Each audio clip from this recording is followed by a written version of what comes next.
जी, अस्सलाम वालेकुम। कैसे हैं आप लोग? ठीक हैं? लैंड रेवेन्यू एक्ट 1967 का एक टॉपिक है असेसमेंट, ठीक है? इसके बारे में इस वीडियो के अंदर बात करते हैं।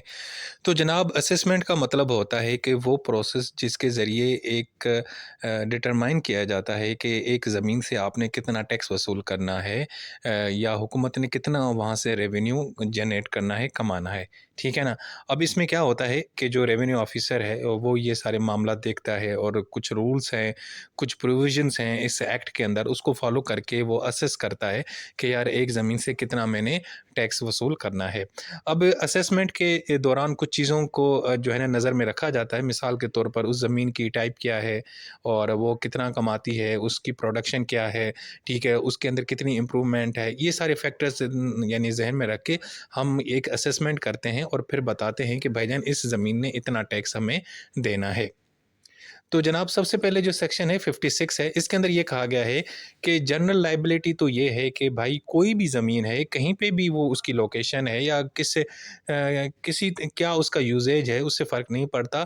आपने नॉर्मली उसका जो टैक्स है वो पे करना है, उस ज़मीन का जो रेवेन्यू है आपने हुकूमत को देना है। मिसाल के तौर पर एक काश्तकार है, उसके पास द 10 एकड़ ज़मीन है, ठीक है ना? और वहाँ पे कल्टीवेशन करता है, वहाँ पे फसलें उगाता है। तो उसने जनाब हर साल उसका जो रेवेन्यू है, उसका जो टैक्स है, वो हुकूमत को पे करना है।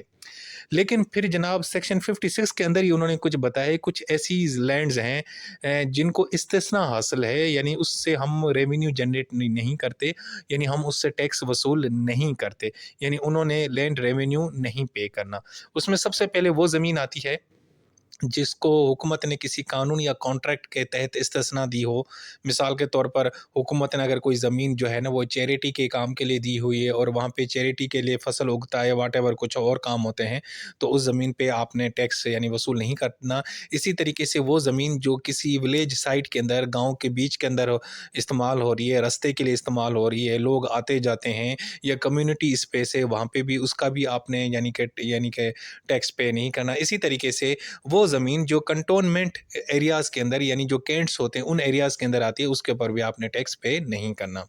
अच्छा जी, इसके अलावा वो ज़मीन जो ऑलरेडी उसके ऊपर आप अर्बन प्रॉपर्टी टैक्स दे रहे हैं, जो Punjab urban immovable property tax act है, उसके तहत आप एक ज़मीन है, शहर के अंदर है और उसका आप ऑलरेडी जो है ना अर्बन प्रॉपर्टी टैक्स पे कर रहे हैं, तो उसके ऊपर भी हुकूमत मज़ीद टैक्स नहीं लगाएगी।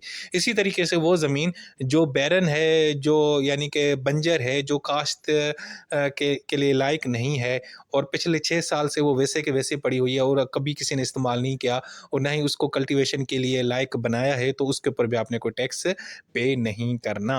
अच्छा जी, इसके अंदर मज़ीद ये है कि अगर एक बैरन ज़मीन है, एक बंजर ज़मीन है, लेकिन अब वो कल्टीवेशन के लिए काबिल बन चुकी है, तो उसके लिए ये है कि वो भी 6 साल तक फ़िलहाल आपने उससे जो है ना वो कोई रेवेन्यू या टैक्स कलेक्ट नहीं करना, ठीक है? एक ज़मीन थी, उसको किसान ने ना 2020 के अंदर इस काबिल बनाया कि अब वहाँ पे हम फसल उगा सकते हैं। तो कानून ये कहता है कि जनाब 2026 तक यानी 6 साल तक फ़िलहाल आपने उससे रेवेन्यू जनरेट नहीं करना, क्योंकि वो एक पीरियड होता है जिसके अंदर वो मज़ीद जो है ना वो 100% कल्टीवेशन के लिए लायक बन जाए। अच्छा जी, अब है फॉर्म ऑफ असेसमेंट। ये किस तरह असेसमेंट की जाती है? यार ये पैसों की मद में की जाती है, कैश में की जाती है, ठीक है? अब इसके 2 तरीके हैं।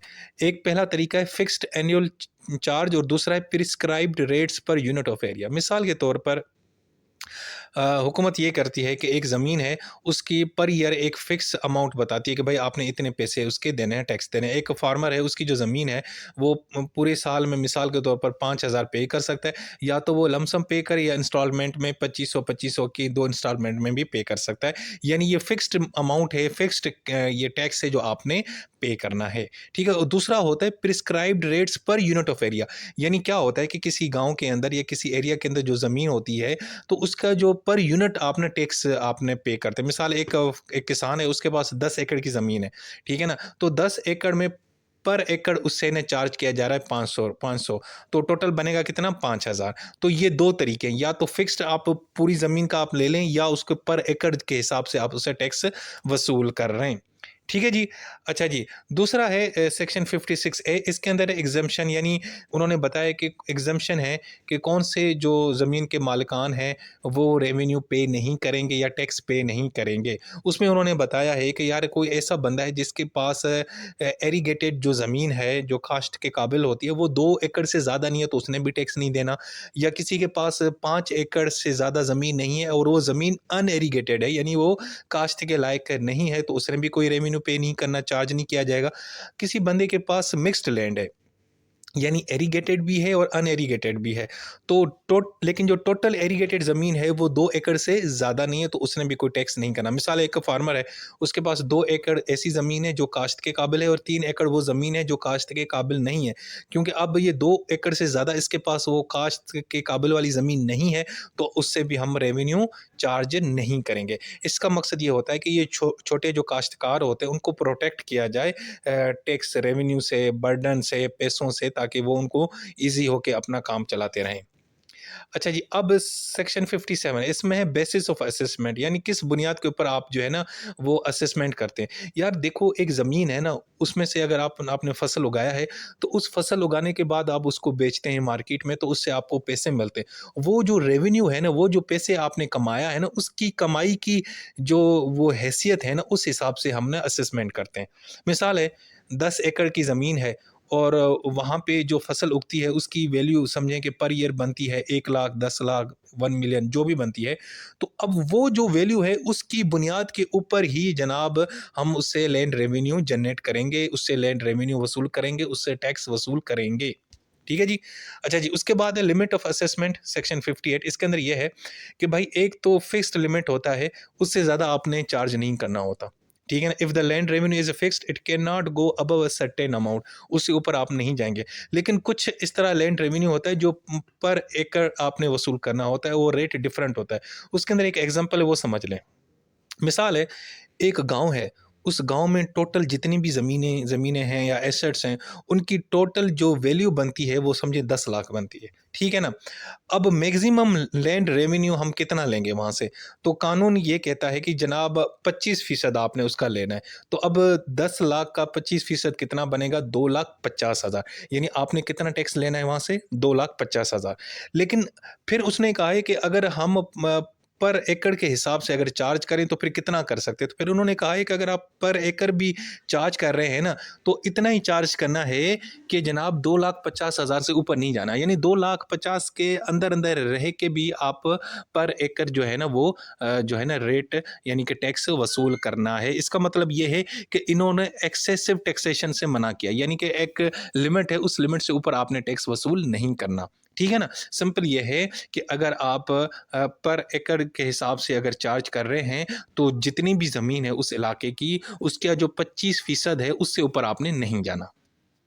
अच्छा जी, अब टाइप ऑफ असेसमेंट भी हैं। एक है जनरल असेसमेंट, ये वो होती है जो पूरे इलाके की और जितनी भी ज़मीनें हो तो उसके लिए जाती है और ये हुकूमत नोटिफ़ाई करती है और ये इसका एक मॉनेटरी वैल्यू मालूम की जाती है और इसका एक पीरियड होता है और इसमें रेवेन्यू ऑफिसर ये असेसमेंट करता है, यानी कि जो रूटीन वाली असेसमेंट होती है, जो कुछ सालों बाद, कभी 20 साल, कभी 25 साल, कभी 10 साल के बाद की जाती है। ठीक है ना? अच्छा जी, लेकिन ये जो स्पेशल असेसमेंट होती है ना, ये जनाब ये नॉर्मल जनरल असेसमेंट से अलग होती है। इसमें ये होता है, मिसाल के तौर पर अगर किसी का जो असेसमेंट का फॉर्म में तब्दील हो गया, आपने ज़मीन किसी और को बेच दी, ज़मीन में तब्दीली आ चुकी है, ठीक है ना? असेसमेंट जो है ना वो जो जनरल असेसमेंट है, वो जो ज़मीन का मालिक है वो उसको नहीं मान रहा, वो कहता है नहीं जी ये ख़राब है, असल में आपने सही असेसमेंट नहीं की है, तो वो दोबारा जब करवाएगा तो उसको स्पेशल कहेंगे। या उसने रिवीजन करवानी है, या वो ज़मीन है ना वो नेचुरल रीज़न्स की वजह से कुछ मसला हो गया है, अब यानी कि उसमें तब्दीली आ गई है, कुछ उसका जो हिस्सा है वो किसी काम का नहीं है, कुछ हिस्सा जो है वो अभी भी काम का है, ठीक है? या वो ज़मीन जो है ना जो पहले तो एक बंजर थी लेकिन अब वो काबिल काश्त हो चुकी है। यानी इस तरह की अगर ज़मीन के अंदर कोई तब्दीली आती है या जो मालिक है ज़मीन का उसको असेसमेंट से कोई मसला है, तो उस सूरत में आप स्पेशल असेसमेंट यानी अलग से एक करवाएँगे। अदरवाइज़ तो रूटीन में 10, 15, 20 साल बाद ज़मीन की असेसमेंट होती है। ठीक है ना? तो ये जो स्पेशल असेसमेंट है उसके अंदर भी वही प्रोसीजर फ़ॉलो किया जाता है जो जनरल असेसमेंट के अंदर होता है, लेकिन इसके अंदर मज़ीद कुछ चीज़ें तब्दील की जा सकती हैं और वो फिर मॉडिफ़िकेशन की जा सकती हैं। वो जो बोर्ड ऑफ रेवेन्यू है वो खुद से प्रिस्क्राइब करता है।